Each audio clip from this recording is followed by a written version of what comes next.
ini Taman Bineka, ini dekatnya naga-naga itu, naga yang beredar itu, dekatnya itu. Tapi jangan heran di Taman Bineka itu namanya gedung-gedungnya gedung Tokyo, gedung Osaka, gedung apa. Jadi seakan-akan Indonesia nanti hanya ada Taman Bineka di tengah kemewahan dunia. Kalau Aguan berani mengatakan mulut saya ini undang-undang, itu bangsat. Tapi kalau mulut saya ini undang-undang di rumah tangga saya dan di perusahaan saya, silakan. Tapi kalau kepada publik itu sombong dan bangsat. Nggak ada itu. Presiden aja nggak boleh ngomong gitu. Etikanya nggak boleh. Karena sudah ada undang-undang yang mengatur. Jadi seolah-olah memang tuduhan publik bahwa di sini ada barter, ini terbukti dari omongan Aguan sendiri, kan gitu kan? Konfirmasi ya? Ya, ini konfirmasi gitu kan. Nah, bukan hanya Aguan saja yang panik, Jokowi panik. Oh. Bismillahirrahmanirrahim. Assalamualaikum warahmatullahi wabarakatuh. Teman-teman kalian, dengan saya Edi Mulyadi dari Forum News Network FNN Bang Edi Channel. Tapi kita keroyokan sekarang banyak nih. Ada Mimbar Tube, ada Politik Islam Official, ada apa? Wan Kawan TV One, ada Ato Sastro, ada Salwa Media, banyak ya. Ada 214 channel ya. Mudah-mudahan, amin. Teman-teman sekalian, sore ini saya dengan sejumlah tokoh yang ampun deh ya, nggak ada matinya, on terus ya. Di ujung sana ada Bang Marwan, Dr. Marwan Batubara, pentolan petisi 100, Bara Kemang, apalagi Bang, banyak ya Bang pokoknya Bang ya. Alat perjuangan. Semuanya wadah perjuangan ya. Di tengah ada Mayor Jenderal Sunarko, mantan Komandan Jenderal Kopassus, yang terus membersamai kita semua dalam menegakkan amar ma'ruf nahi mungkar ya.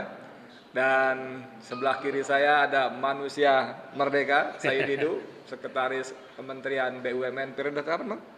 2005-2010. 2005-2010, yang baru melepas ini beban dengan sangat lega kemarin di Kesultanan Banten hari Selasa ya. Ketika secara serentak bahkan Sultan Banten mengomandoi rakyatnya, laskarnya untuk melakukan perlawanan terhadap PSN PIK 2. Dan semboyannya sangat bagus, ditulis di spanduknya, Banten bukan Singapura dan tak akan pernah menjadi Singapura. Nah, dahsyat ya. Yep. Di kanan saya juga ada jagoan pengacara senior kita, Pak Rambut Uban, DHL, Damai Hari Lubis. Oke, kita mulai dengan Bang Marwan Batubara. Salah, maaf, saya keliru. Ini kita mulai dari Bang Said Didu yang kemarin juga, kalau teman-teman agak lihat ke belakang ya, kamera itu ada Rencana Tata Ruang Tata Wilayah untuk Kabupaten Tangerang. Nah, ini bagus, betul, saya kasih pengantar sebentar. Ini bagus sekali karena ternyata peta PSN selama berbulan-bulan tidak pernah dibuka di publik. Kemudian dengan izin Allah, setelah Bang Said Didu dan sejumlah tokoh serta masyarakat melakukan perlawanan, baru pelan-pelan dibuka. Kira-kira paling banter sebulan yang lalu kita dapat surat keputusan Menko Perekonomian tentang perubahan daftar PSN. Dan pada nomor 218 ada PSN yang di PIK 2 itu. Kemudian ada surat dari Komite Percepatan Pembangunan Infrastruktur, prioritas juga menyebutkan sebegitu, dan cuma di Kosambi 1.755 hektar. Ternyata kita tahu merambah sampai 8 kecamatan lain di Kabupaten Tangerang dan 1 kecamatan di Serang. Nah, selanjutnya saya silakan ke Bang Said Didu. Silakan Bang, monggo. Terima kasih. Assalamualaikum warahmatullahi wabarakatuh. Waalaikumsalam warahmatullahi wabarakatuh. Saya perlu mereview dulu karena masih banyak publik kurang paham, kadang-kadang ada PIK 1, PIK 2, PIK lain-lain itu. Seolah-olah. Terus kami jelaskan, PIK 2 itu adanya di Pantai Indah Kapuk. Itu luasnya 1.100 hektar yang dibangun sekitar tahun 90-an. Itu PIK 1. PIK 1. Nah, yang kadang-kadang dianggap negara dalam negara.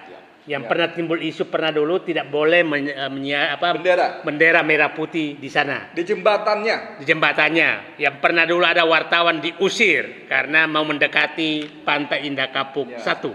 Betul. Nah, itu Pantai Indah Kapuk 1 yang berada di Jakarta.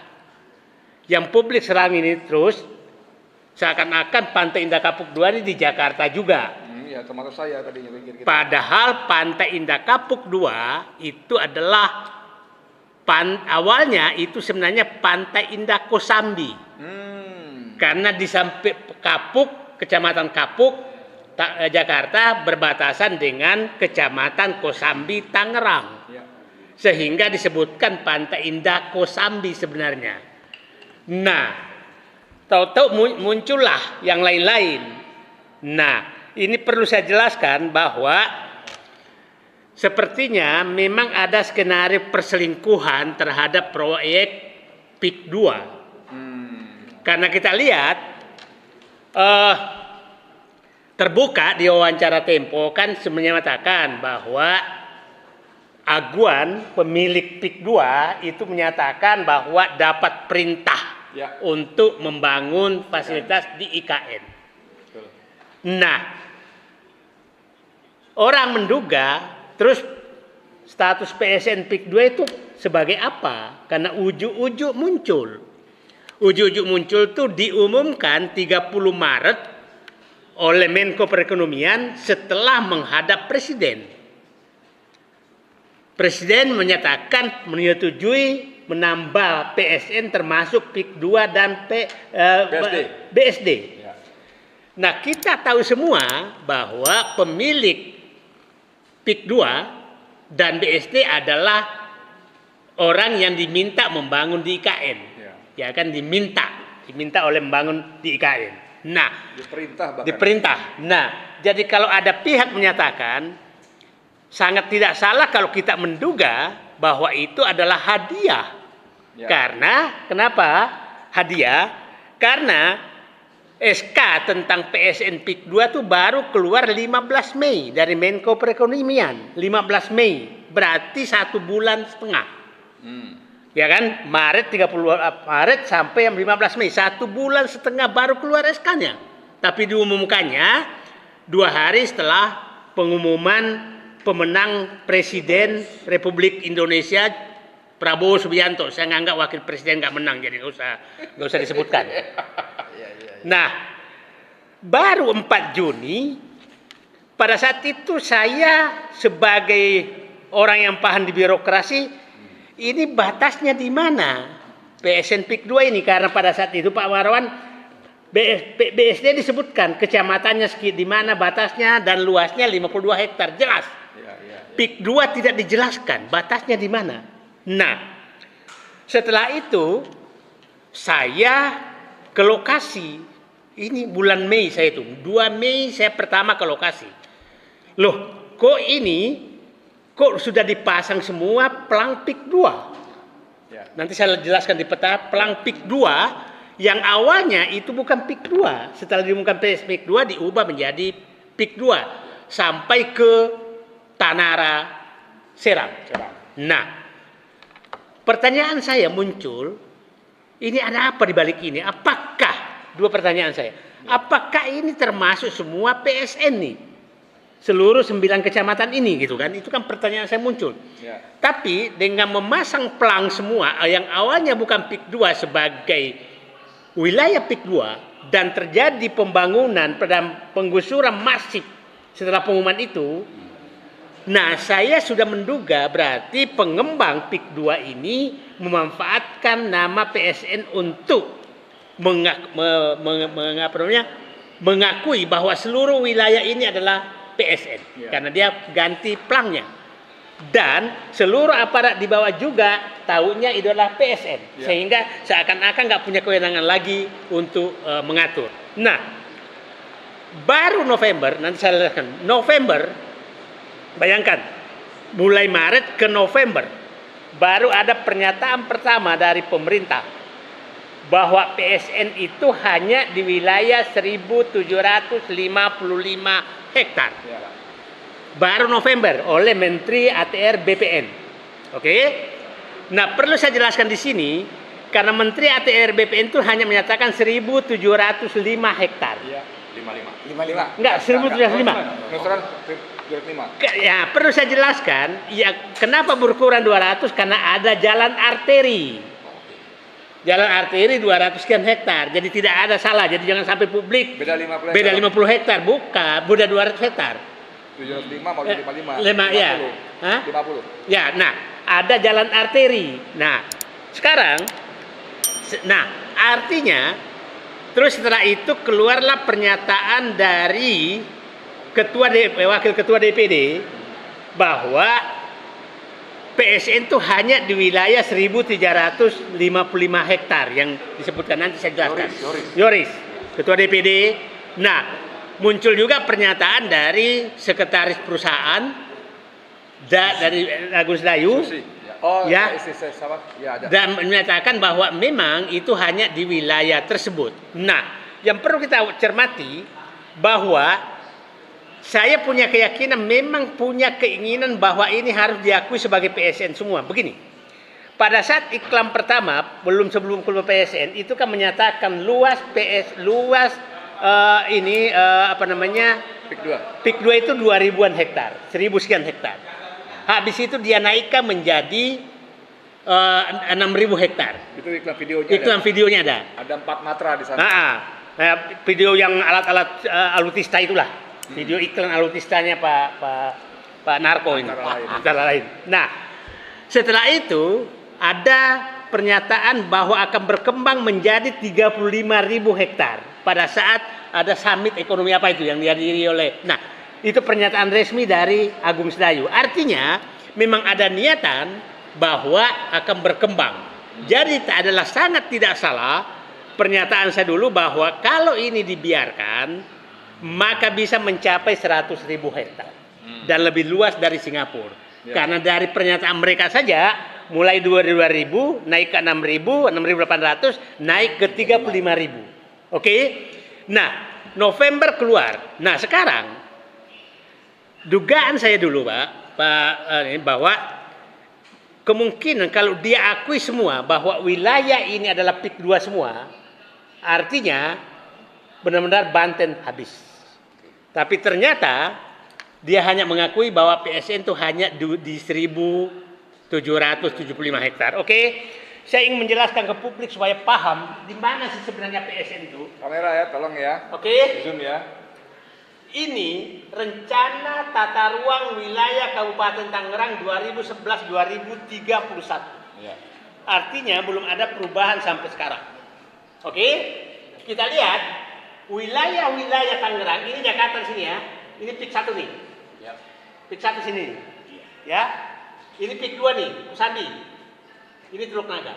Nah, kita lihat ini semua yang hijau ini kan wilayah pertanian. Wilayah pertanian semua nih, yang hijau. Nah, ini wilayah pemukiman terbatas. Pertanyaannya, artinya masih wilayah pertanian.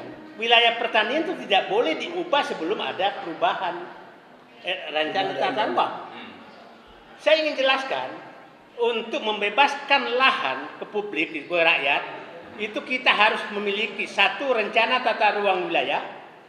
Yang kedua baru rencana tata ruang detil RT. Ya, itu yang dikatakan Nusron Wahid belum punya sama sekali. Jangankan seluruh wilayah, nanti saya jelaskan di mana PSN itu. Yang ketiga baru namanya ada izin lokasi. Baru boleh pembebasan. Nah, PIK 2 ini lucu. 3 di atas belum punya tapi dia sudah membebaskan. Sakti. Dan memperalat aparat negara untuk melakukan itu, gitu kan? Ya kira-kira memperalat lah. Ya, betul. Nah, ini dilakukan, artinya ada pelanggaran dong. Nanti bapak-bapak bahas lah. Nah, sekarang saya jelaskan di mana PSN itu sebenarnya supaya clear. Ini kita lihat ya, ini Jakarta, masuk kecamatan Kosambi. Ini kecamatan Teluk Naga yang videonya beredar tuh naga-naga besar itu. Ini di sini persis nih, Teluk Naga ini. Baru kecamatan Sukadiri, Paku Haji, itu masuk semua nih. Kemudian kecamatan Mau, Kronjo, ini Kemiri, baru Mekarbaru, baru di sini Tanara. Ya. Serang. Udah Serang. Serang. Nah, ini masuk semua nih sebagai PIK 2 yang dikasih merek. 9 kecamatan.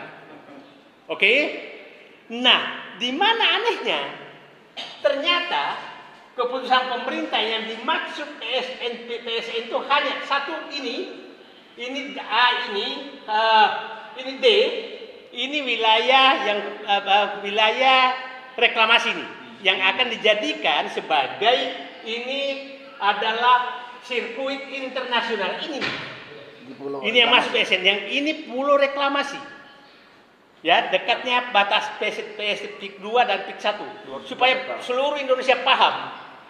Nah, sekarang ini luasnya 217 hektar ini. Oke? Nah, sekarang di mana lagi? Jadi ini sebenarnya berpencar mana-mana. Yang A ini Taman Bhinneka. Taman Bhinneka itu ada di sini. Ini Taman Bhinneka. Ini dekatnya naga-naga itu, naga yang beredar itu. Dekatnya itu. Tapi jangan heran di Taman Bhinneka itu namanya gedung-gedungnya gedung Tokyo, gedung Osaka, gedung apa. Jadi seakan-akan Indonesia nanti hanya ada Taman Bhinneka di tengah kemewahan dunia. Nah, itu kira-kira Taman Bhinneka itu ada hanya 54 hektar. 54 hektar. Berapa luas hotel-hotel yang ada di sana yang pakai nama internasional?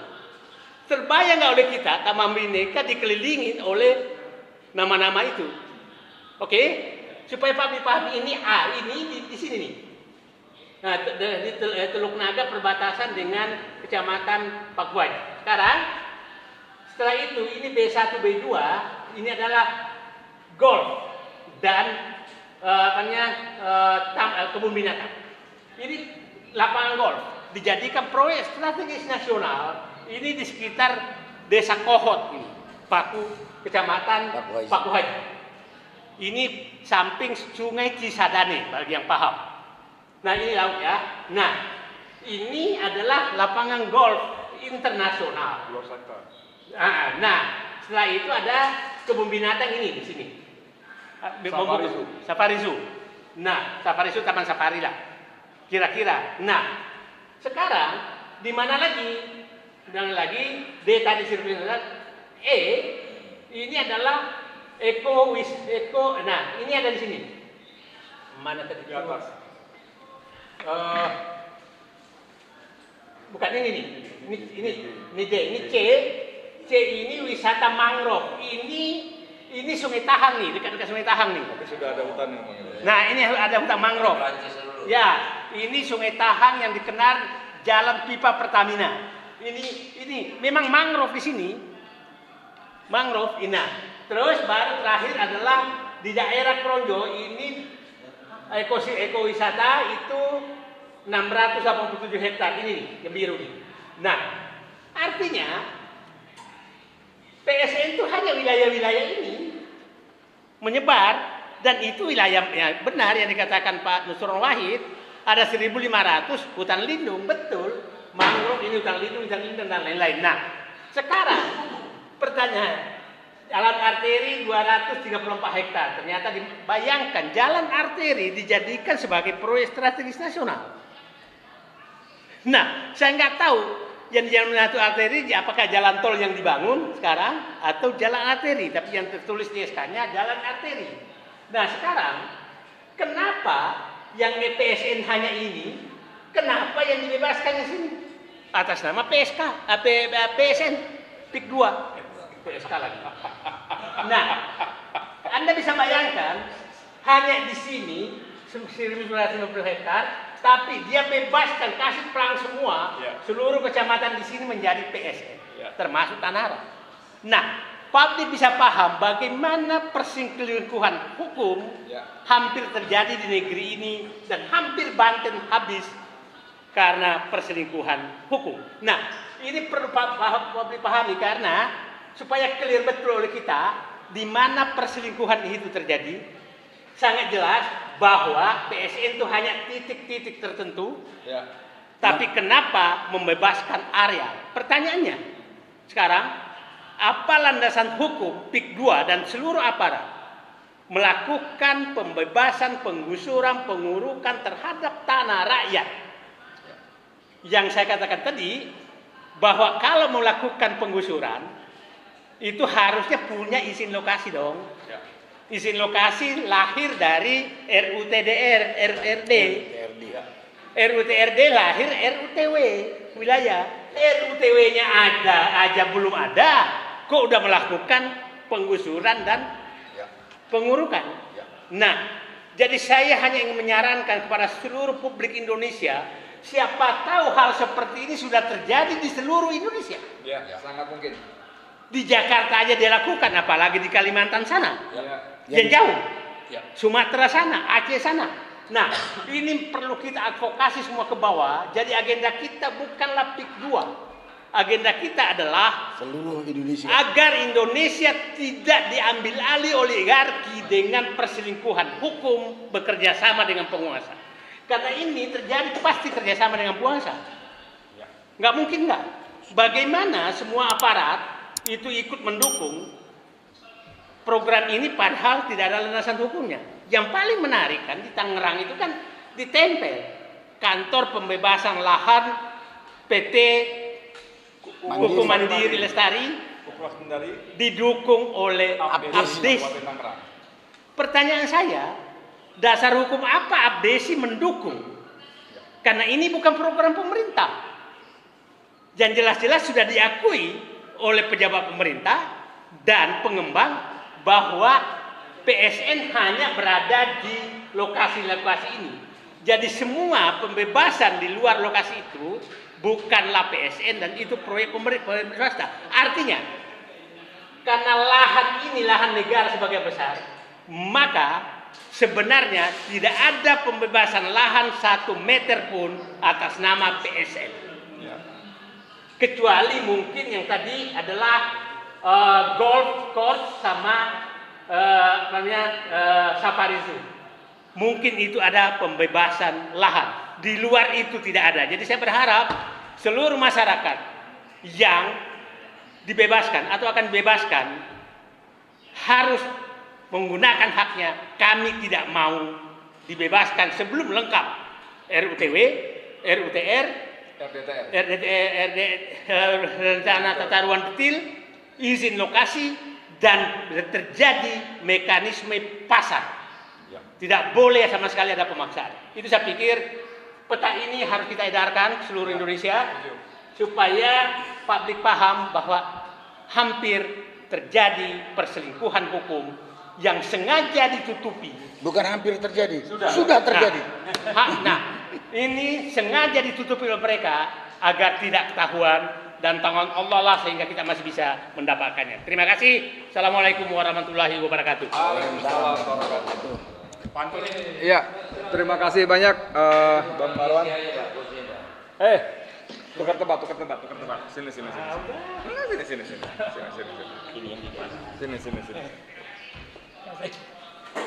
Oke teman-teman, kita lanjut ya. Selamat datang Dr. Antoni Budiawan. Pak Antoni yang berbudi, itu Budiman ya. Antoni nggak apa-apa, Budiawan juga. Hah? Kurang naik, ini udah mentok. Oke, udah habis. Kok malah turun deh. Oke. Jadi seperti kata Bang Said itu tadi, memang ada upaya menutupi informasi kepada publik sehingga publik tidak tahu bahwa batas-batas PSN itu di mana saja. Dan tadi seperti dipaparkan Bang Said bahwa aguan dengan pengembang PIK 2-nya itu memanipulasi ya. Kalau bahasa orang hukum menyelundupkan hukum sehingga seolah-olah semua wilayah yang dibebaskan itu statusnya PSN sehingga dia bisa membayar harga tanah dengan sangat murah 50.000 bahkan beberapa wilayah sampai 30.000, 25.000 dan menjualnya bukan hoax tapi ada baliho-baliho besar antara 20 juta sampai 36 juta rupiah per meter persegi. Saya kira itu udah cukup gamblang, tapi yang paling bagus diserahkan juga bahwa rakyat harus tahu. Kemarin di depan Sultan Banten kita ingatkan juga, kalau ada yang masih bergerilya Karena Bang Said Didu menemukan bahkan notaris pun sampai bergerilya siap siaga di lokasi-lokasi untuk segera membuatkan akte jual belinya. Kalau ada yang begitu-begitu lagi, tanya kepada mereka, pastikan ini wilayah PSN apa bukan. Kalau bukan, saya mau jual kalau harganya cocok. Ya kan? Mau tawarin 5 juta kayak 10 juta per meter kayak, kalau enggak ya udah nggak usah beli ini. Oke, selanjutnya kita masuk ke Mayor Jenderal Sunarko. Ini ada majalah Tempo yang saya nggak ngerti, tapi kemudian kita mendapat semacam blessing ya, bahwa ternyata Aguan mengaku dipaksa. Istilah Tempo nulisnya diperintah oleh Jokowi untuk membangun IKN seperti disinggung Bang Said tadi, ya kan? Dan itulah sebabnya kita semua yakin bahwa PSN yang ditandatangani 2 hari setelah pengumuman Pilpres itu adalah hadiah dari Jokowi atas dukungan backup penuh Aguan dan para Taipan di IKN yang untuk menyelamatkan muka Jokowi. Istilah Aguan, kami mesti menjaga wajah presiden. Waktu itu kan begitu.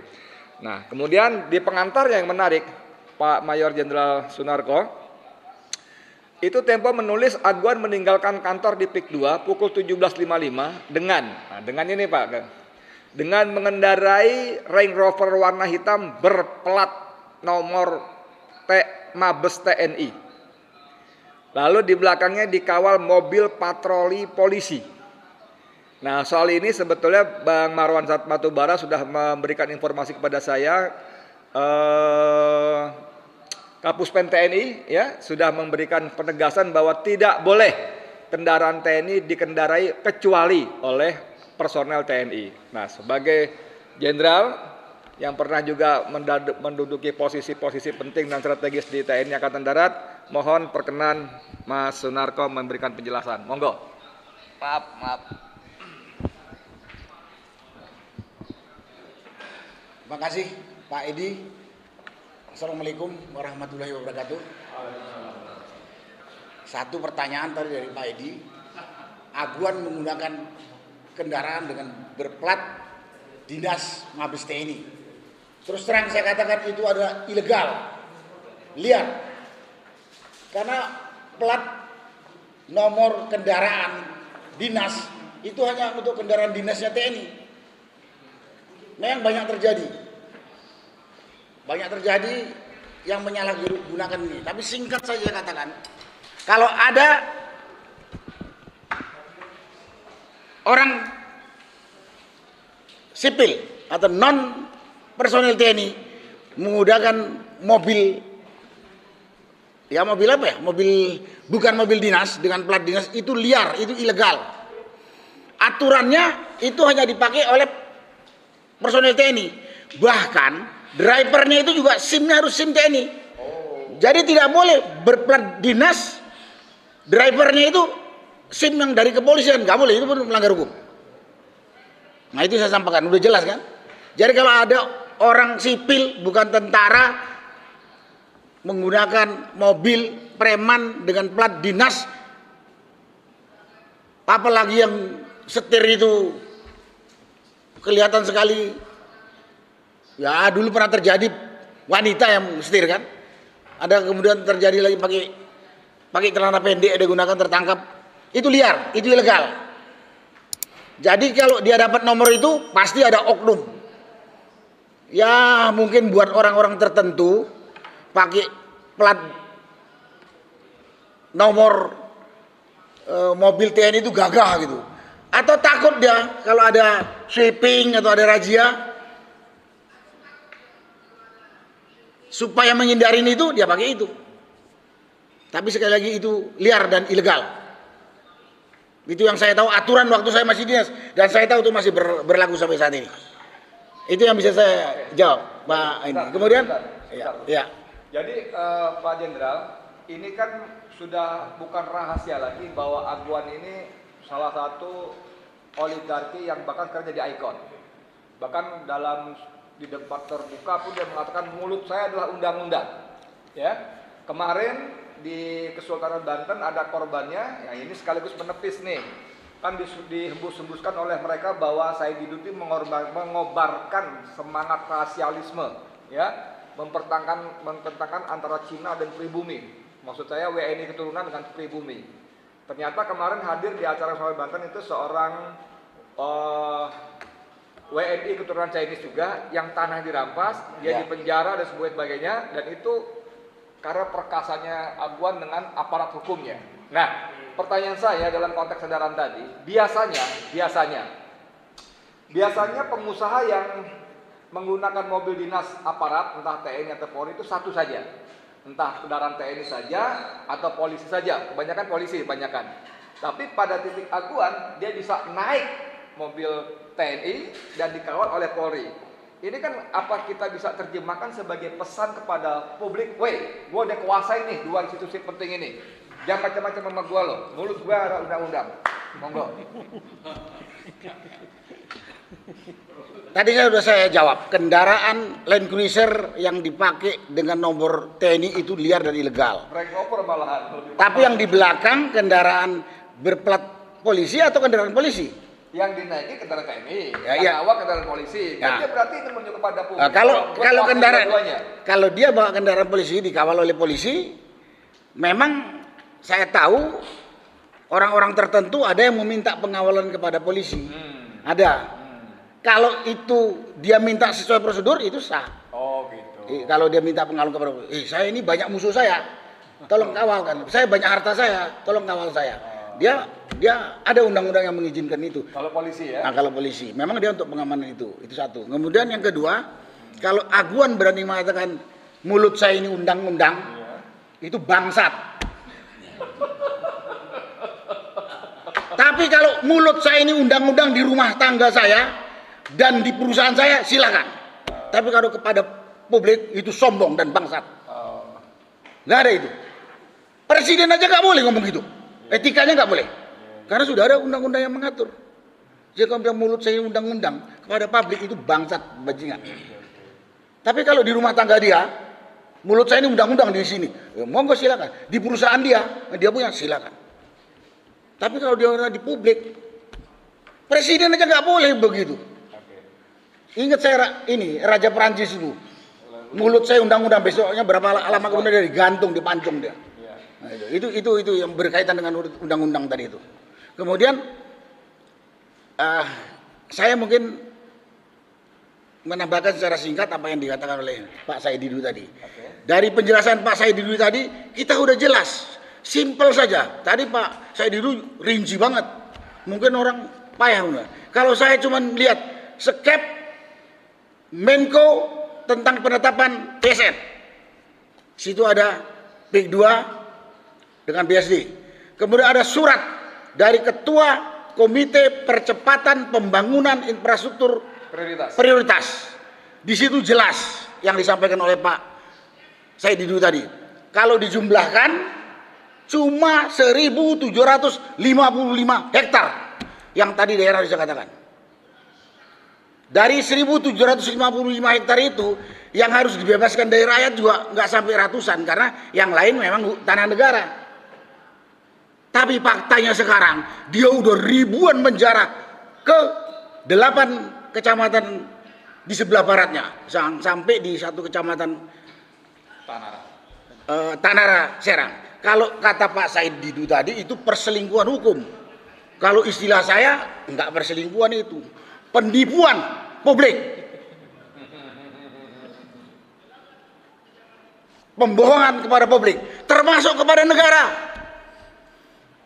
Nah, di sini yang perlu saya sampaikan, yang ngasih perintah, yang mengasih izin kepada ASG Aguan ini, Menko kan, yang menetapkan jumlahnya 1.755 juga pejabat pemerintah kan. Masa dia tidak melakukan kontrol terhadap apa yang dikerjakan oleh Aguan? Woi, lu kok ngerjakan lebih dari 1.755? Jadi sebetulnya pemerintah yang memberikan izin itu bersalah karena tidak melakukan kontrol terhadap perintah dia.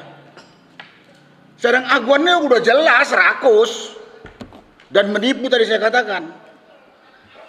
Menipu tadi. Saya bilang menipu yang ngasih perintah, yang ngasih keputusan dan menipu rakyat yang puluhan ribu itu. Udah silakan kalau ada yang suka ditipu ya nggak apa-apa. Tapi saya bukan melihat itu. Dengan menipu ini dia kemudian menjolimi rakyat. menjolimi rakyat yang tadi dikatakan sampai ke penjara ke 8 kecamatan berikutnya.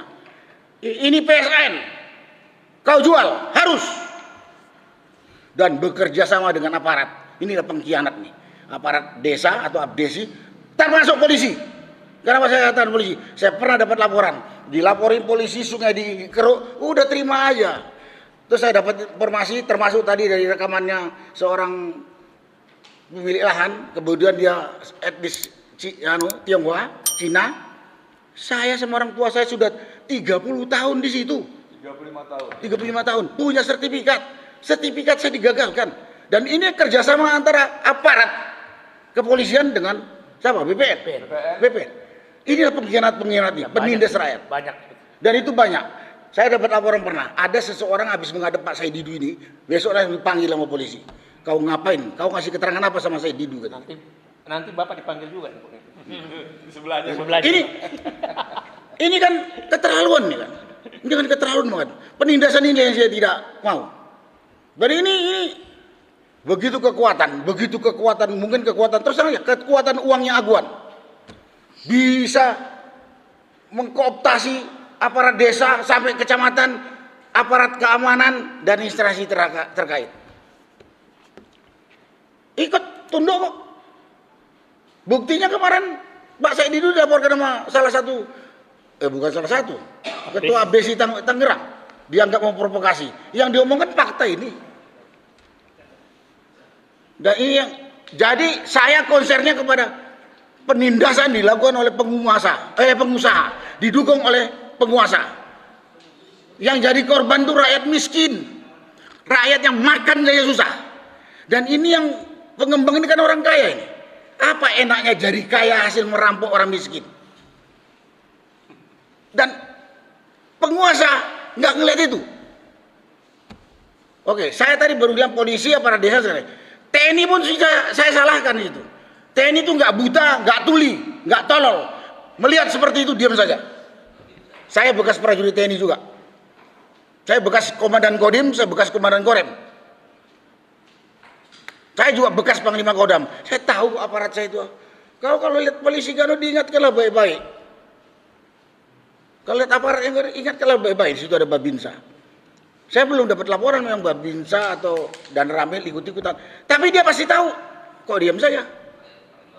Nah kalau kata Pak Damai Hari Lubis, kalau kita melihat sesuatu pelanggaran hukum, kita lihat kita diam saja ikut dosa kan? Betul kan? Ikut juga berbuat kejahatan. Nah di situ. Nah itu di dalam agama juga ada ajarannya. Itulah yang saya katakan. Karena itu pada kesempatan ini yang pertama saya minta para aparat yang telah dikooptasi oleh pengusaha rakus ini, berhentilah kamu jadi begundalnya pengembang rakus ini. Dosa kau dan sampai hati kau. Rakyat miskin diperas sama orang kaya, kau diam saja. Ya kalau kaya dengan jeripayah usaha yang baik, halal, monggo silakan nikmati. Lah saya kaya sing ngerampok rakyat kecil itu apa enaknya sih? Apa enaknya itu? Di samping itu, saya sebagai warga negara, saya juga orang Banten karena saya tinggal di Banten, melihat penjaraan seperti itu luar biasa. Saya bilang, saya terus ingat backdrop yang dibuat oleh Kesultanan Banten. Banten bukan Singapura. Dan tidak akan jadi Singapura selamanya. Tapi tadi mungkin kurang yang disampaikan oleh Pak Said Didu. PIK 2 yang sudah dibangun itu dipasang tembok kayak tembok Berlin. Yep. Betul kan Pak? Yep.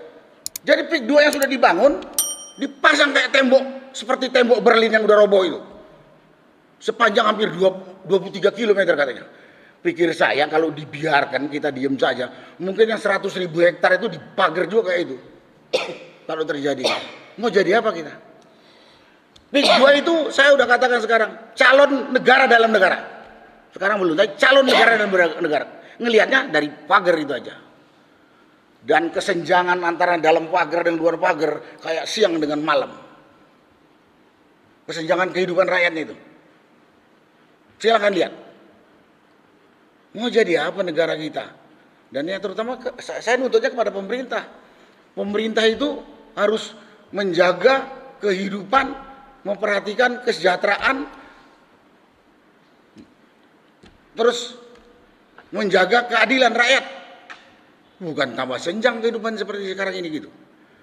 Ya, jadi kesenjangan tadi, ketidakadilan tadi nyolok di depan mata, terus penindasan tadi nyolok di depan mata. Ya, saya berharap pemerintah ini tentunya dari tingkat kementerian, kalau nggak tingkat presiden yang ambil keputusan, hentikan. Kalau tidak, saya juga bilang sama rakyat, kau punya hak untuk jaga rakyat, jaga hartamu, jaga asetmu. Kalau ada yang ngerampok, lawan. Urusan mati, urusan Tuhan. Enggak kan? Tapi mempertahankan hak kita, kewajiban. Urusan mati, urusan Tuhan. Penindasan benar-benar di depan mata. Jadi, udah. Kemudian pada pengembang, jangan rakus banget lah kau. Mati kau nanti sebentar, gak bisa kau bawa itu harta. Itu. Ini benar-benar ini. Kondisinya kayak gitu. Jadi intinya yang saya sampaikan pada kesempatan ini, jangan pemerintah yang menempatkan diri sebagai aparat pemerintah sesuai dengan norma tupoksi masing-masing. Pengembang, kau boleh saja mau kaya, tapi bukan menindas orang lain. Lakukan langkah-langkah yang benar. Tadi udah saya katakan, kalau di luar PSN, kalau mau ada jual belilah sesuai dengan aturan yang berlaku umum. Kalau mau beli, tergantung penjual. Oh mau harga sekian, kalau nggak mau ya silakan. Nah inilah yang perlu saya sampaikan. Mudah-mudahan ini didengar pemerintah maupun rakyat. Rakyatnya jangan takut juga untuk menjaga haknya. Kalau kita takut, kita bodoh, dimakan sama orang-orang rakus ini. Itulah yang perlu saya sampaikan. Sabar, Terima kasih. Babam ya Babam. Saya aktif deh kalau kita benar mandiri jauh soalnya. Jadi gini, oke, makasih Pak Mayor Jenderal Sunarko. Kita geser ke Bang Marwan Batubara. Bang Marwan, ini dari pihak sana, termasuk oleh para petugas juru bicaranya, ada Wakil Ketua DPD Yoris Yarawai, terus ada keluarlah kalau Aidit ya, itu mengatakan bahwa termasuk Hendro Priyono ya, Hendro Priyono betul ya? Iya, Hendro, betul. ya? Itu mengatakan bahwa PSN PIK 2 ini menghidupkan ekonomi rakyat, membuka lapangan kerja dan sebagainya. Dalam logika saya yang sudah beberapa kali mendampingi Bang Saidido ke lapangan, justru yang ada rakyat yang punya penghasilan lewat tambaknya, lewat sawahnya, berhenti kehilangan penghasilan. Tambaknya diuruk, sawahnya diuruk gitu kan. Nah, gimana nih Bang? Monggo silakan.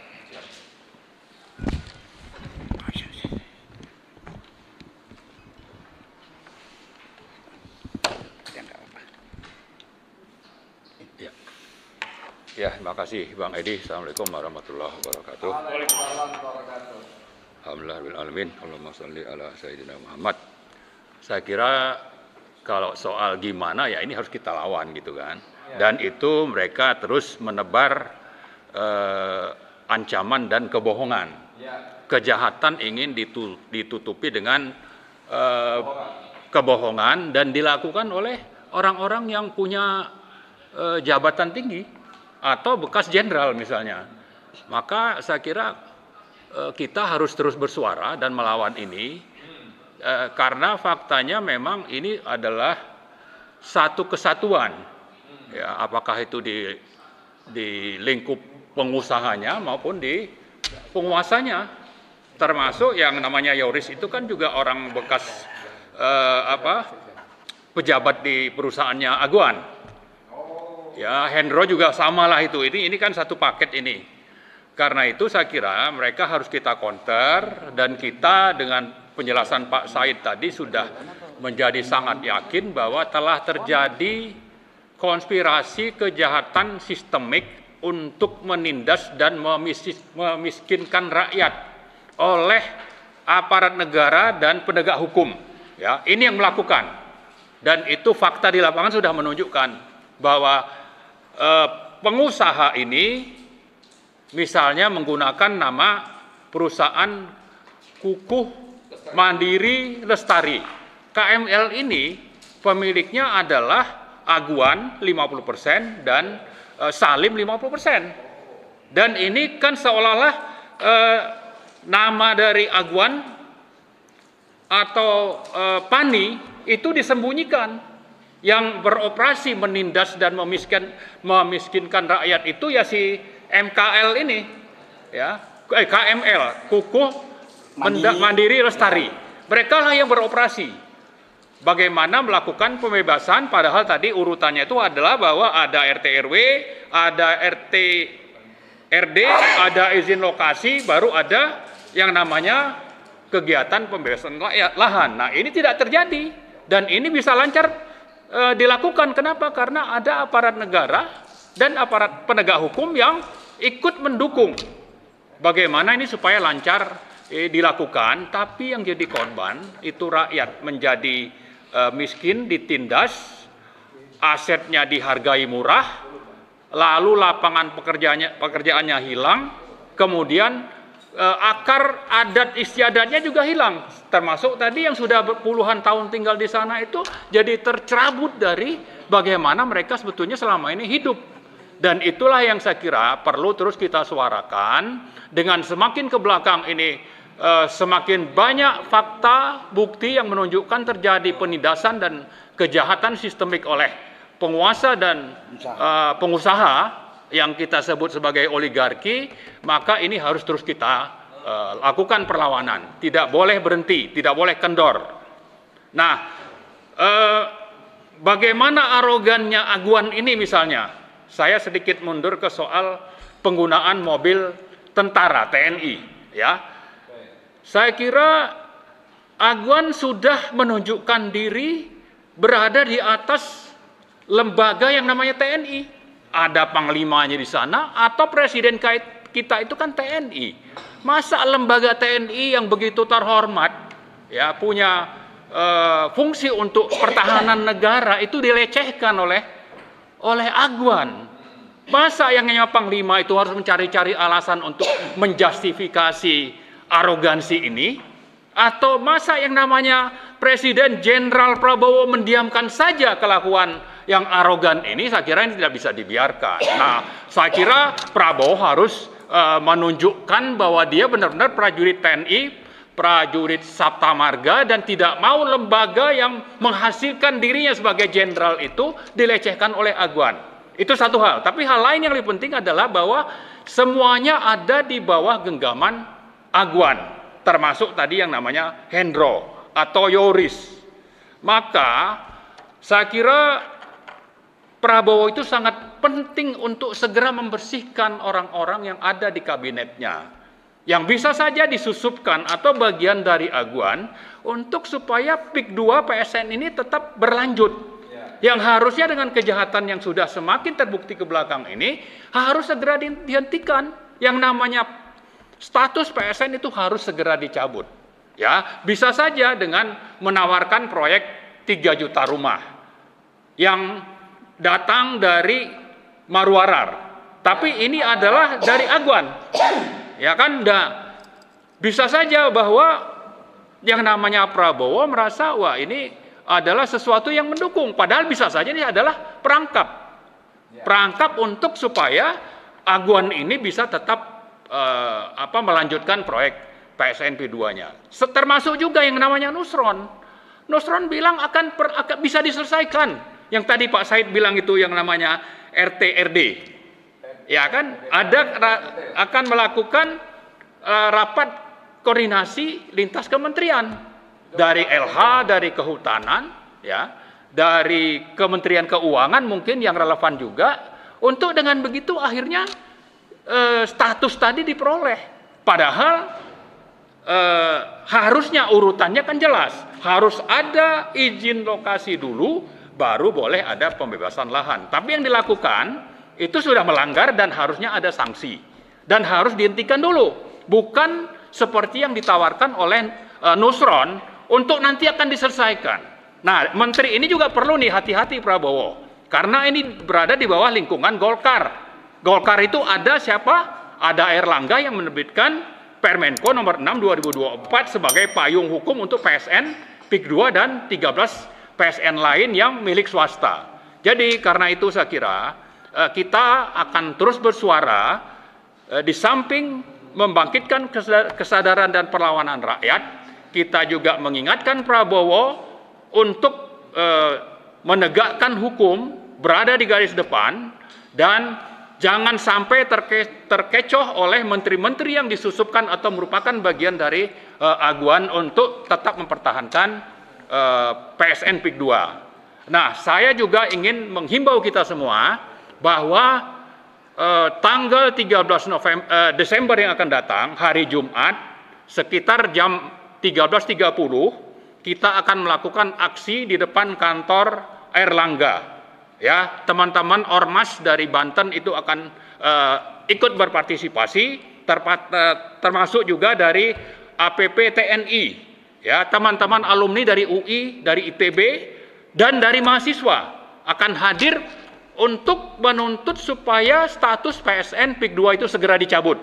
Ini satu, saya kira semacam pengumuman ya kepada kita semua, kepada rakyat, untuk mari berbondong-bondong kita berpartisipasi dalam aksi tersebut untuk kita bisa membebaskan penindasan dan pemiskinan yang dilakukan oleh oligarki, terutama ada Aguan di sana, ada Salim di sana sebagai pengusaha, tapi ada Jokowi di sana sebagai mantan presiden yang menjadi bagian dari oligarki ini dan masih berperan di kabinet Prabowo. Dan saya kira Prabowo harus membersihkan orang-orang ini, ya, kalau ingin supaya dia dapat dukungan dari rakyat. Artinya pemerintahan Prabowo kalau ingin mendapat dukungan rakyat maka harus membersihkan orang-orang yang pro oligarki di kabinetnya, terutama yang namanya itu adalah ARA atau yang namanya Nusron, satu paket dengan Golkar misalnya, ya, kecuali mereka tobat.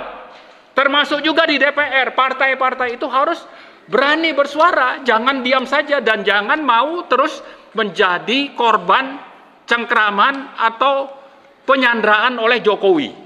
Saya kira banyak partai-partai yang disandra oleh Jokowi dan ini harus saya kira segera melepaskan diri supaya kedaulatan negara dan rakyat itu bisa tegak di Indonesia. Saya kira begitu, Bang Edi. Ya. Gimana geser lagi saya? Ya. Ya. Terima kasih. Ini risikonya kalau Oke. Belanda masih jauh. Belanda masih jauh. Penjajah sudah ada di depan kita. Oke, terima kasih Bang Marwan Batubara. Sekarang kita beralih ke Dr. Antoni Budiawan. Sebelum nanti beliau mungkin sudah siapkan bahan-bahannya, saya mau tanya soal ini dari sisi fiskal nih, Bang Antoni. Kan Bang Said Didu mengatakan bahwa ada sekitar 10.000 hektar aset negara yang kemungkinan ya, perkirakan ya, kemungkinan beralih fungsi atau beralih kepemilikan, yaitu jalan-jalan desa, segala macam, irigasi, kemudian sungai, pantai-pantai, bahkan laut yang dipagar segala macam.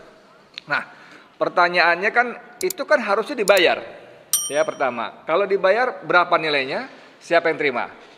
Itu nilainya berapa itu? Saya pernah dapat satu kopi surat dari pemerintah bahwa ada seorang pengusaha yang membebaskan sebuah kawasan di Jakarta. Itu dia harus membayar jalan MHT. Tahu MHT ya? 1 meter terus ke sana itu ya. Itu padahal nggak cuma beberapa hektar saja dan dia membayar lebih dari sekian miliar gitu loh. Nah, saya ngebayangkan kalau betul angkanya sampai 10.000 hektar dan itu tidak jelas, itu berapa nilainya di sana. Dan kalau dibayar misalnya 1 juta per meter rupiah saja, ya kan, pajaknya berapa? Itu dulu deh, nanti kita kembangkan lagi. Monggo, silakan. Terima kasih Bang Edi. Ini perlu kalkulasi, tapi kisaran aja. Iya. Tapi sebelum itu saya ingin memberikan perspektif terhadap PSN ini sendiri. Oke. Jadi kita semua sudah bersuara sejak awal bahwa PSN PIK 2 Rempang, BSD, termasuk lagi ini adalah Wadas, itu adalah PSN yang bermasalah, PSN yang melanggar hukum. Pertama adalah PSN ditentukan oleh Perpres saja sejak awal, dari tahun 2016. Tidak ada rujukan undang-undang. Nah, ini sudah bermasalah. Bukan omnibus law ya, undang-undangnya? Belum. Lalu pada saat itu tidak ada sama sekali rujukan undang, pokoknya Perpres ujuk-ujuk ada PSN. Oke. Lalu kemudian dibuatlah payung hukum yang Undang-Undang Cipta Kerja Omnibus Law. Oh, nyusul, oke. Nah, dari situ undang-undangnya ini bermasalah, ya, inkonstitusional. Ya. Lalu kemudian dibuatlah Perpu Undang-Undang Cipta Kerja yang juga bermasalah, manipulatif, karena dianggapnya bahwa di situ ada kegentingan memaksa, ya, dengan ada krisis ekonomi global yang tidak ada. Inilah manipulatif. Nah, atas dasar itu lalu kemudian PSN diaktifkan lagi. Itu yang pertama. Yang kedua adalah bahwa PSN di dalam Undang-Undang Cipta Kerja pun yang bermasalah, yang inkonstitusional itu, ini ada manipulatif. Bahwa yang boleh melakukan PSN ini adalah sebenarnya pemerintah dan pemerintah daerah atau BUMN atau BUMD.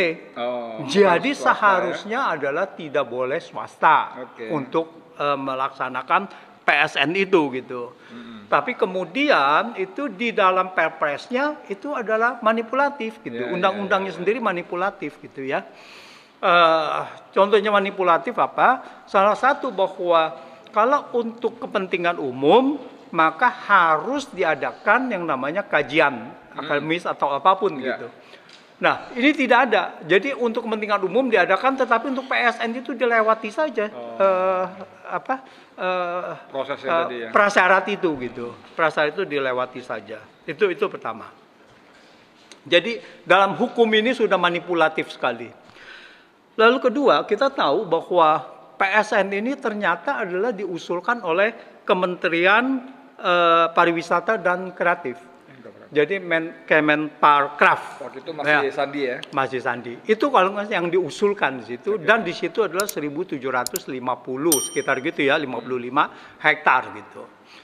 Nah, di dalam penunjukan itu hanya lokasi. Tetapi siapa yang melakukan kan tidak ada. Lalu tiba-tiba keluar dari Kemenko itu mengenai list dari untuk PSN itu siapa yang melakukan. Lalu ditunjuk aja, dan ini penunjukan ini sangat bermasalah. Harusnya yang mengelola adalah kementerian atau badan atau pemerintah lah, ya. Seperti kawasan ekonomi khusus. Itu kan yang mengelola kan institusi. Atau seandainya ada yang mau mengelola, ya silakan. Tetapi yang nanti mau investasi kan boleh siapapun gitu kan. Ini tidak boleh diborong oleh dia sendiri, diinikan oleh seolah-olah ini adalah monopoli ini gitu. Nah, jadi ada satu kawasan, ada satu PSN yang harusnya siapapun itu yang boleh nanti meminta, saya mau membangun ini di sini, saya mau membangun hotel di sana, saya mau membangun ini di sini. Itu harus ada bidding gitu kan. Nah, itu adalah misalnya kalau di daerah reklamasi seperti di Singapura. Nah, kenapa Singapura menawarkan daerah reklamasinya? Itu ke beberapa pihak gitu. Misalkan ada Marina Sand gitu ya. Terus itu ada beberapa pihak yang ditawarkan. Tidak boleh satu pihak gitu gitu. Nah, ini sangat luas begitu dibuat oleh untuk satu orang aja ya, satu grup gitu ya, satu kelompok yang dimana terdiri hanya segelintir orang saja gitu. Nah, di sini kemudian keluar fakta-fakta bahwa ternyata atas dasar desakan Said Didu, semua orang mulai berteriak kan gitu kan, ini salah nih, ini kemudian Menteri ATR, BPN ya. ATR, Nusron, lalu mengatakan ini RT RW-nya bermasalah, terus ini bermasalah gitu. Jadi mulai terbuka. Nah, artinya pada saat itu kalau ini bermasalah, berarti apa yang dilakukan sebelumnya adalah tidak sah. Tidak ada RT RW, tidak sah, tidak boleh yang seperti Yoris mengatakan, oke nanti disusulkan. Mana bisa gitu kan, nggak bisa. Itu mesti ada tatanan dulu, diurus dulu dan sebagainya gitu. Nah, jadi di sini yang menarik adalah kelihatannya dengan desakan-desakan begini dan mulai ada pemerintah, institusi kementerian mengatakan bahwa ini bermasalah, lalu Aguan kelihatannya mulai terpojok. Panik ya? Mulai terpojok dia. Nah, begitu dia mulai terpojok, dia mulailah sekarang mencari jalan keluar. Ini kalau sampai digugat dan sampai memang benar-benar ini berapa banyak lahan yang sudah dibebaskan secara itu tidak sah. Karena harus diganti lagi sama dia. Dan yang sudah diuruk bagaimana gitu. Semuanya itu harus direhabilitasi lagi sampai ke awal. Ini luar biasa dan kalau ini terjadi saya yakin Aguan akan bangkrut. Nggak mungkin bisa untuk membiayai ini semua gitu. Nah itu. Jadi dia kelihatannya sudah agak panik. Makanya ada wawancara dengan Tempo. Tujuannya untuk? Wawancara dengan Tempo adalah bahwa dia mencari alasan bahwa ini adalah bukan saya loh. Ini adalah saya diperintah. Yang dari IKN itu. Ya, diperintah dari IKN apa segala harus menyelamati muka presiden dan sebagainya gitu. Nah, jadi seolah-olah memang tuduhan publik bahwa di sini ada barter, ini terbukti dari omongan Aguan sendiri kan gitu kan. Konfirmasi ya? Ya, ini konfirmasi gitu kan. Nah, bukan hanya Aguan saja yang panik. Jokowi panik. Kenapa panik Jokowi? Tanggal 7 dia menemui Prabowo. Tanggal 7 Desember. Makan malam di Kertanegara. Dia kan menemui Prabowo kan. Apa yang ditemui Prabowo? Apa dia mau jadi ketum? Kan nggak mungkin. Dia minta untuk menjadi ketua umum seperti yang beredar lah ya. Untuk Golkar lah, untuk Gerindra, apa segala gitu, PDIP. Nggak mungkin itu. Yang saya ngelihat, kalau dugaan saya adalah, di sini adalah kepanikan. Dia minta perlindungan. Prabowo, tolong dong ini diredam gitu. Ini menteri Anda ini sudah bicara begini nih. Ini membahayakan. Ya gitu kan. Dia minta ke situ gitu. Dugaan ini ya? Ya, dugaan saya ke situ. Tapi apa yang terjadi? Prabowo menjawabnya dengan mutasi 300 pati. Ada hubungannya itu ya? Iya dong, itu kan dipreteli. Jenderal-jenderal Jokowi kan dipreteli di situ kan. Di sini kita harus melihat ada satu kesatuan. Nah, artinya di sini Aguan panik, meminta backingan juga itu, lalu dia sudah menyalahi Jokowi, Jokowi panik, minta backup dari Prabowo, kelihatannya Prabowo tidak menjawab itu. Kelihatannya Prabowo meneruskan dengan mempreteli juga Jokowi juga gitu. Nah ini yang menarik gitu. Menarik. Ya, jadi kita lihat bahwa ini permainan belum ini. Jadi kericuhan-kericuhan yang Jokowi sebabkan, ya ini sudah semakin terbuka dan dia semakin terpojok. Dan mudah-mudahan ya gugatan-gugatan dari teman-teman yang lainnya, ijazah palsu lah atau mulai naik lagi, mudah-mudahan ini akan mendapatkan tempat lagi di situ dan hukum akan berjalan dengan sebagaimana mestinya gitu. Jadi saya rasa terkait dengan PSN begitu. Jadi apakah ada kerugian negara dan sebagainya, itu sebetulnya jauh lebih ini. Kalau PSN tidak jadi itu berarti akan dikembalikan gitu. Ya kan? Akan dikembalikan. Tetapi rehabilitasi dari tanah rakyat ini akan menjadi masalah. Akan menjadi masalah besar. Dan saya pikir ini akan menjadi musibah bagi Aguan ya. Untuk itu. Ya. Makasih banyak. Terima kasih. Dr. Antoni Budiawan. Tambahkan dikit. Iya sebentar. Jadi menarik sekali teman-teman sekalian. Ini Dr. Antoni Budiawan ini saya nggak nyangka juga. Biasanya dia fokus di ekonomi, maka saya fiskal, tapi ternyata dia nyerempet di politik yang buat saya abai. Selama ini abai. Teman-teman lain nggak tahu ya. Tapi abai. Tapi itu menarik betul. Dan itu menunjukkan bahwa ada korelasi yang sangat bagus. Nanti setelah Bang Said, saya minta Bang Marwan sebagai penutup untuk saya simpan pertanyaan saya nanti. Ya. Mangga, Bang Said. Ini dulu. Saya hanya begini, ini seperti kata-kata saya terakhir tadi, bahwa PIK 2 ini hanyalah pintu masuk untuk menertibkan seluruh penggusuran tanah rakyat di seluruh Indonesia yang dilakukan oligarki yang bekerja sama dengan penguasa. Ini hanya pintu ini, bukan berarti selesai PIK 2 yang selesai. Kita harus lihat Rempang, Kalimantan, kita harus lihat Surabaya, kita harus lihat yang lain. Tapi kita Lampung, karena kita sudah tahu sekarang ini adalah petanya seperti ini. Peta perampokan rakyat, tanah rakyat oleh oligarki seperti ini. Dan kita harus ingat bahwa seluruh penjajahan di dunia ini adalah awalnya pengambilan tanah rakyat. Itu yang intinya, bukan yang lain.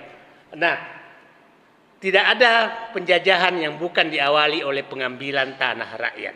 Jadi kita harus menyatakan PIK 2 adalah pengibaran bendera oleh oligarki untuk menjajah Indonesia. Itu prinsipnya. Nah, saya 30 tahun lebih dalam birokrasi. Kalau ada 3 menteri yang sudah bicara suatu hal dan arahnya sama, itu bisa dipastikan bahwa itu arahan presiden. 3 menteri yang arahnya yang sama tentang PIK 2 itu Nusron menyatakan ada pelanggaran. Kemudian Menko Perekonomian menyatakan ini harus dievaluasi. Menpera yang dikenal dekat dengan PIK 2 menyatakan tidak boleh bangun negara dalam negara. Jadi seperti yang dikatakan Pak Antoni tadi, sepertinya mereka dihadapkan pilihan mau melawan pemerintahan Prabowo dengan ngotot bahwa dia nggak salah atau mau mencari korban lain. Kira-kira itu yang sedang terjadi. Jadi kalau wawancara Aguan di sini, saya membacanya bahwa dia memilih tidak melawan pemerintah. Dia tidak memilih mending mengorbankan bekas pemerintah. Bekas pemerintah. Bekas pemerintah. Kira-kira itu bacaan saya. Nah, dengan mencoba meninggalkan maka semua akan terbuka. Apa yang terjadi di Rempang pasti akan terbuka. Coba bayangkan Rempang yang mau dibangun itu adalah pabrik kaca, tapi namanya juga ekoturism. Coba bayangkan. Itu namanya juga ekoturism loh. Jadi menurut saya suatu saat juga Sandiaga Uno teman baik saya. Tapi Pak Sandiaga juga suatu saat kita harus undang dong bicara. Kenapa Kementerian Bapak dijadikan bungkus terus untuk menggusur rakyat? Lombok juga sama kan? Mandalika, bukan Mandalika, yang apa namanya? Pulau Komodo. Ya. Nah, jadi menurut saya udah biasakan, mau teman mau apa, kalau salah sebutkanlah namanya, nggak usah takut-takut. Jadi 3 yang harus kita nyatakan, saya dekat sekali Mas Sandiaga Uno. Apakah kau ditekan atau inisiatif? Kalau ditekan, ya tanggung jawab presiden dong, ya kan Pak? 3, PSN yang saya anggap isinya menggusur rakyat yang dibungkus dengan ekoturism adalah Pulau Komodo, Rempang, PIK 2. Yang jelas-jelas bukan. Bayangkan pabrik kaca dari Cina kok dia kasih ekoturism. Apalagi? Namanya kawasan industri hijau Kalimantan Utara. Utara ya. Pokoknya ya dibungkus. Nah. Ya. Tapi itu bukan ekoturism. Yang saya katakan ekoturism. Dibungkus. Ya.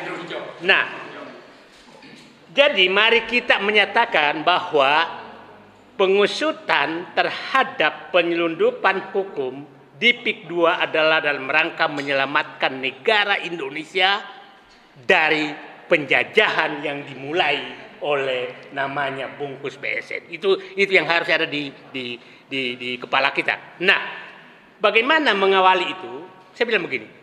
Lihat peta ini. Saya kembali ke peta. Ini, saya bilang tadi, ini kan PIK 1 nih, Jakarta nih. Kapuk, Pantai Indah Kapuk. 1. Ini Pantai Indah Kosambi sebenarnya namanya diubah menjadi Pantai Indah Kapuk 2. Kecamatan Kosambi. Bapak datang masuk dari pintu PIK, kan jalannya cuma 1, di sini kan dipagar semua, nggak bisa jalan masuk. Itulah negara dalam negara. Nah, Anda ke sini sampai ke Teluk Naga Kosambi sini, ini sudah 35 km jalan dengan lebar 50 meter jalannya. Oke? Nah, apa yang terjadi dalam ini petanya RUTW-nya sampai 20 itu masih wilayah pertanian. Ini 2 kecamatan ini. Tapi Anda ke sana, tidak ada lagi wilayah pertanian, semua sudah rata dan ditawarkan dengan harga 22 sampai 50 juta rupiah per meter. Yang paling mahal adalah yang sebelah sini, 50 juta.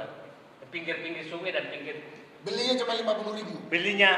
Nah, sekarang pertanyaan saya, nah, aset negara yang ada di sini, ini jalan, sungai, jembatan, irigasi, bekas-bekas musola, masjid, ganti ruginya kemana?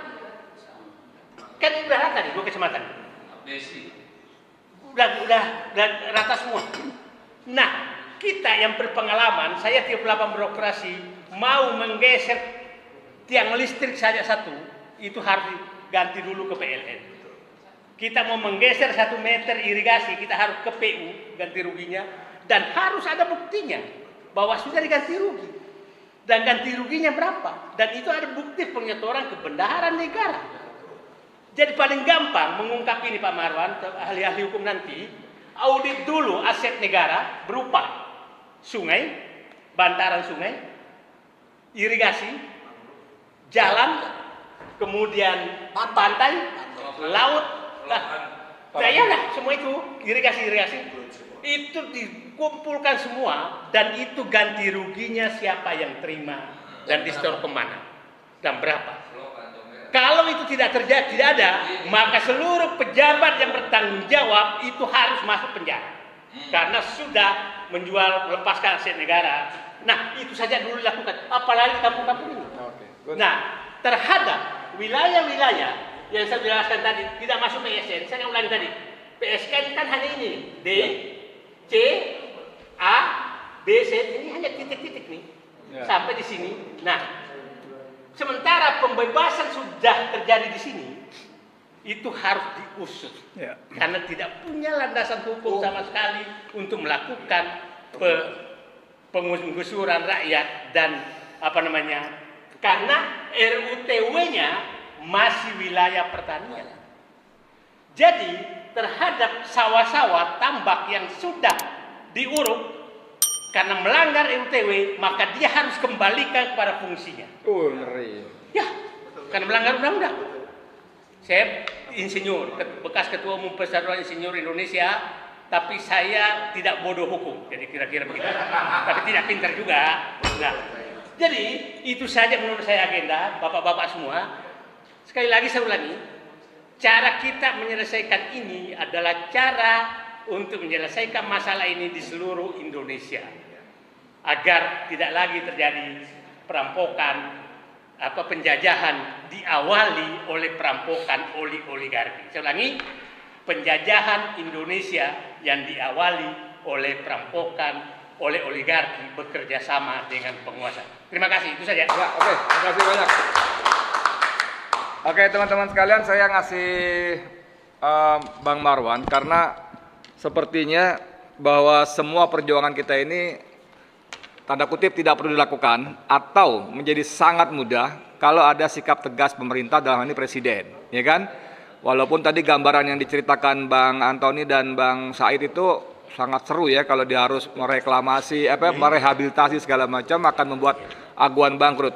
Nah, Bang Said itu sudah pernah membuat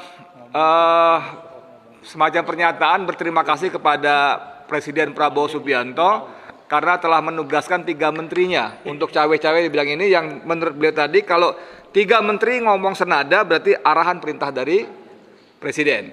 Cuman pada kesempatan yang tidak lama kemudian Bang Marwan menulis artikel meragukan bahwa itu cuma gimmick, cuma retorika segala macam. 4 menteri ternyata, Mendes juga. Mendes, Yandi, betul. Nah, saya mau menagih Bang Marwan apakah masih konsisten dengan ketidakyakinannya ketika suasana sudah semacam seperti ini, ditambah laporan-laporan Tempo yang aguan istilah tadi lebih memilih pemerintah baru ketimbang bekas pemerintah, begitu kan ya. Mari Bang Marwan nanti sekaligus tutup oleh Pak Sunarko. Silakan, singkat-singkat saja, sudah jam 5 lebih soalnya.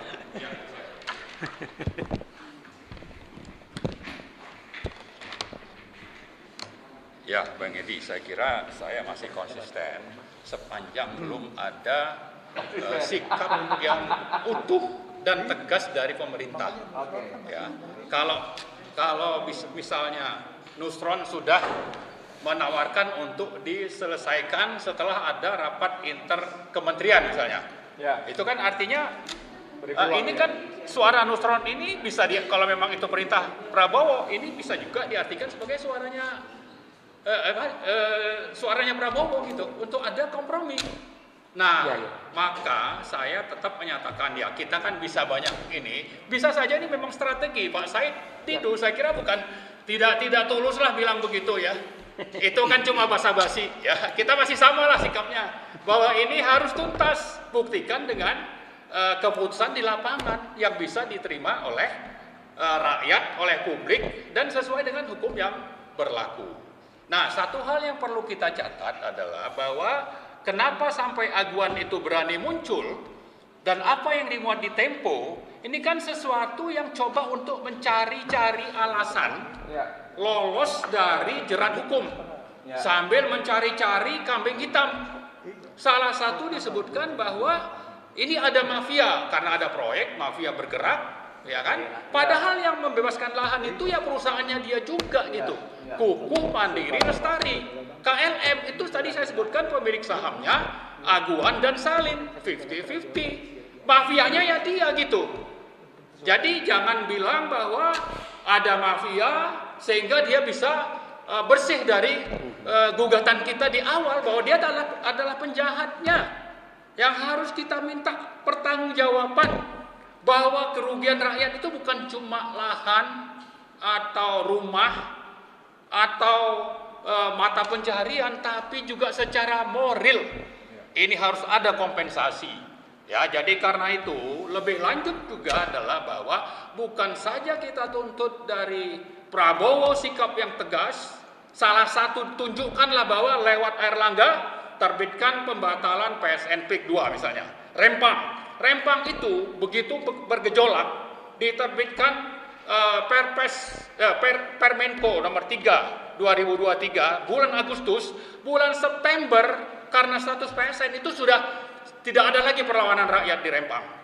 Ya, itu tidak ada karena memang jauh dari kita dan kita tidak mengikuti. Nah, saya kira untuk PIK 2 ini kita harus terus melanjutkan perlawanan karena ini sudah sangat nyata kejahatannya. Nah, lebih lanjut lagi bahwa kalau sudah ada putusan pencabutan PSN dari pemerintah lewat Permenko, maka DPR, ya tadi Pak Said bilang investigasi ini akan bisa terlaksana misalnya lewat adanya pansus PIK 2 di DPR, ya ada audit investigatif istilahnya. Untuk menunjukkan di mana saja ada pelanggarannya. Nah, di sini kita menantang DPR. Untuk apa? Untuk lepas dari cengkeraman oligarki, terutama Aguan dan Jokowi. Dan Prabowo saya kira bisa berada di depan lewat Gerindra misalnya, atau partai-partai lain yang mendukung, apakah itu yang namanya PKS, Nasdem, kemudian PAN, ya, untuk segera bentuk itu yang namanya pansus PIK 2 supaya terjadi sinkronisasi keputusan Prabowo mencabut PSN tapi sekaligus mencari siapa ini penjahatnya, membuktikan penjahatnya kita sudah tahu. Dan si Aguan ini nantang juga proses hukum katanya. Dia sebut ada mafia. Lalu coba dibuka di depan hukum katanya. Padahal hukum itu ada di genggamannya Aguan dan itu sudah banyak buktinya di lapangan seperti yang dialami teman kita di Cengkareng Timur kalau tidak salah punya tanah.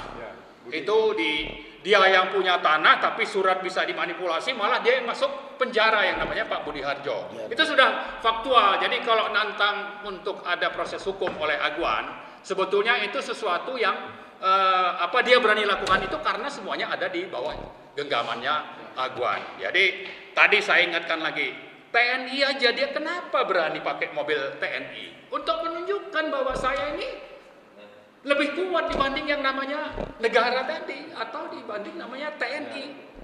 Karena itu coba Pak Prabowo ini lawan ini arogansi dari Aguan ini dan coba untuk cari cara supaya lolos dari gugatan yang akan terus kita lakukan. Saya kira itu. Terima kasih. Oke, langsung ke Jenderal Sunarko sebagai penutup sekalian. Terima kasih Pak Edi.